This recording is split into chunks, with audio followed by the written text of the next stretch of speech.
Hey guys, King Shaka here, back again with another video. So, September 15th, we're getting a new Metroid game. An actual Metroid game. That's right, ladies and gentlemen.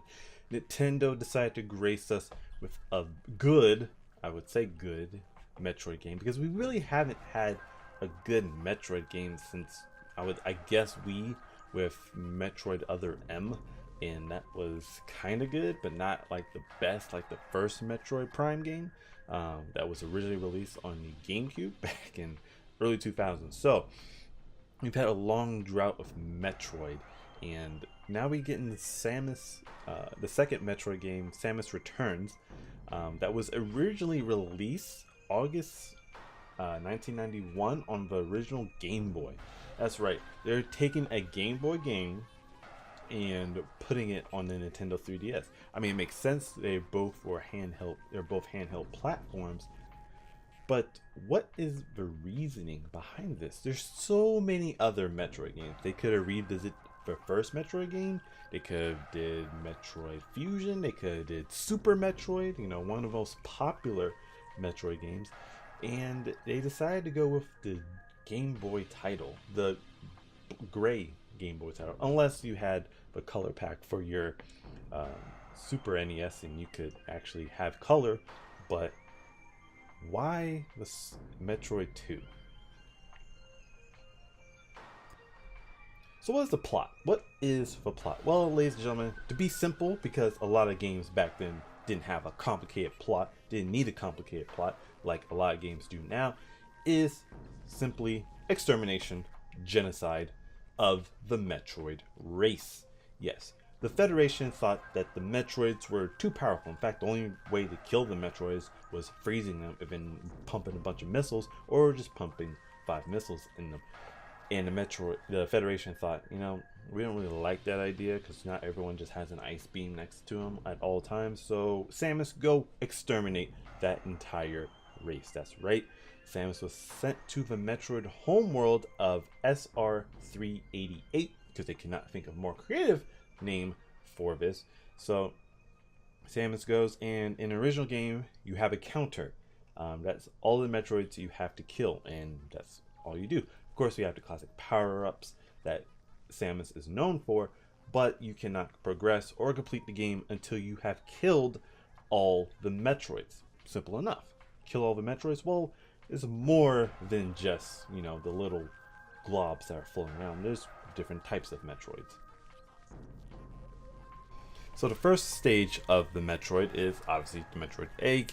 Metroids are born from a queen Metroid, which is the final stage of a Metroid if a Metroid has a specific gene that makes it a queen, similar to that with bees and how certain bees can become queen bees.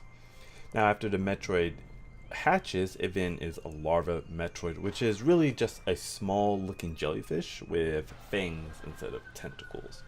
And then after eating a bunch of its enemies, it becomes a more bigger Metroid and then becomes an alpha Metroid. This is where it really starts to shed away its larva membrane and starts developing more into what we call a monster, which after it becomes a jellyfish with a flippant insect on its head, it becomes a Gamma Metroid. And the Gamma Metroids is really the first look, is really you get the first look on why the Federation is so scared of the Metroids, because these guys, let me tell you, are very terrifying. They shoot lightning bolts at Samus, and of course can only take damage from being frozen and then dealt missiles to. Now the next phase is the Zeta Metroids. Now these Metroids start to look a lot more like the adult version of Metroids, which we'll get to in just a second. These Metroids fly at Samus, but you can shoot them in the face with missiles, and in fact you can't actually shoot them in the back, which is actually their weak point. This is actually when we start to diverge a little bit from ice, and you can actually shoot them in the back to do double the damage. And of course, last but certainly not least, ladies and gentlemen, is the Omega Metroids. Your final form Metroids. These guys are bad as fudge. Let me tell you, these guys will do massive amount of damage. Do not take an Omega Metroid lightly. You're going to have to use a lot of skill. You can't just sit there and shoot at them like an idiot. You're going to have to dodge. You're going to have to bob and weave in order to take down these bad mofos. Now, like I said earlier, certain Metroids have specific genes become a Queen Metroid. These guys look very, very similar to a Mega Metroid, just a lot bigger, a lot more menacing, and something that you do not want to mess around with. So, ladies and gentlemen, now we know all the forms of the Metroids, from infant all the way to Omega. But the question is, why this game? I mean, there's so many different handheld games, the Super Nintendo games. You know, if you really wanted to bring Metroid back in the limelight, you want to start with your best. You know, they could have redone Metroid Prime for the Nintendo Switch. You know, hopefully I kind of wish they would do that. Just bring Prime to the Nintendo Switch. You know, and then the classic games like Metroid Zero Mission Fusion and so on and so forth is bring to the 3DS completely redone, not HD upscaled, none of that bullshit. I want to see a complete 3D remake like they're doing with this one. This is a complete 3D remake. This is built from the ground up, ladies and gentlemen. So still, the Game Boy one is the one that's most forgotten.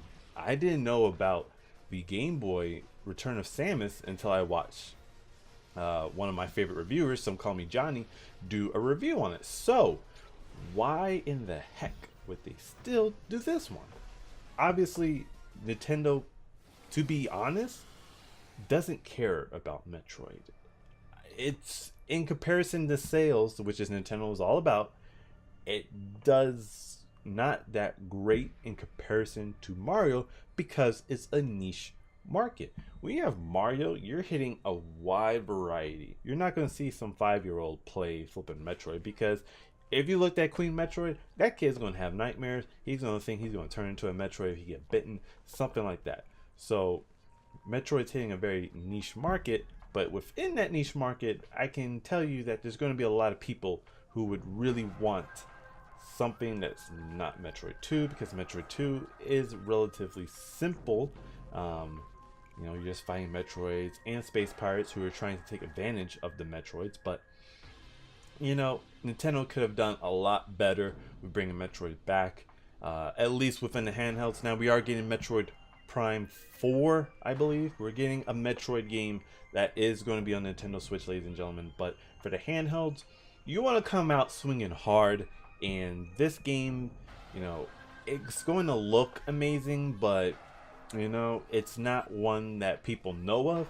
And if you want to bring it back, you start with something a lot stronger. Not a little bit stronger, a lot stronger. When games get revitalized, you hit hard. For example, Crash Bandicoot Insane Trilogy, that's hitting hard. That's bringing back the Crash series. This is not really hitting hard. This is the first real Metroid game we'll get for the 3DS. I don't count other crap. This is the first real Metroid game, and they're not hitting as hard as they should.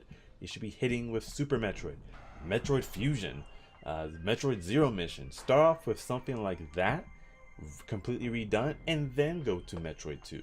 This should have been like a second game, depending if the first hard-hitting game done really well. So I feel like Nintendo really kind of missed with this one. It's not going to be a bad game, but to be impactful and to bring back the Metroid series, this is not, to me, the way to do it. But leave a comment down below on you think, is this going to really reach high expectations, or is this going to be a great treasure that only hits a niche market and it's not going to be as big as people hopefully hope it would be? Leave a comment down below. I was JozuShaka, and I'll see you guys in the next discussion. Peace.